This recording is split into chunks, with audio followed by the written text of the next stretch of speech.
Everyone পুনৰ আকৌ এটা মিনি ব্লগৰ সৈতে মই আপোনালোকক কিটচেন ডিপাৰ্টমেণ্টৰ পৰা স্বাগতম জনাইছোঁ। যিহেতু 31 ডিচেম্বৰ ভাবিলোঁ এসাঁজ ঘৰৰ মানুহখিনিয়ে খাওঁ ভালদৰে, আৰু কেম্পাছৰ দাদা এজনো অকলে আছিল, তেওঁকো ইনভাইট দিলোঁ আৰু সেই বুলি খানাৰ আয়োজন কৰিবলৈ আৰম্ভ কৰিলোঁ। আজি খানাৰ আয়োজনত আছে পনীৰ, চিকেন আৰু মাছ। চিকেনখিনি ধুনীয়াকৈ মেৰিনেট কৰি মই অভেনত দি দিলোঁ। তাৰপিছত মই পনীৰখিনি কাটিব ল'লোঁ আৰু পনীৰখিনি কাটা হোৱা মানে ভাবিলোঁ হৈছেনে নাই এবাৰ চাই লওঁ, আৰু ধুনীয়াকৈ হৈ গ'ল। আৰু তাৰ মাজত লগৰ ল'ৰাও এজন আহিলে মোৰ, আৰু তাকো ধুনীয়াকৈ খাবলৈ দিলোঁ। তাৰপিছত ওচৰৰ আণ্টি ল'ৰা এটা আহিল, তাৰ লগত অকণমান খেলি আৰু সিহঁতো চিকেন পকৰা খাব, তাকো অকণমান খুৱাই দিলোঁ।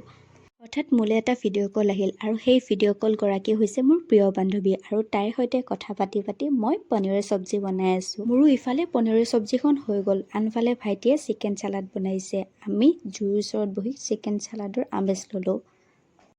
আৰু মা আৰু ভাইটিয়ে বজাৰৰ পৰা বগৰী লৈ আহিছিলে, আৰু মই বগৰী খালোঁ। আৰু বাকীখিনি গোটেই মায়ে বনালে বাৰু, মিক্স ভাজি, মাছ, চিকেন মায়ে বনালে। আৰু মোৰ ফালৰ পৰা সকলোকে নৱবৰ্ষৰ শুভেচ্ছা জনালোঁ দেই।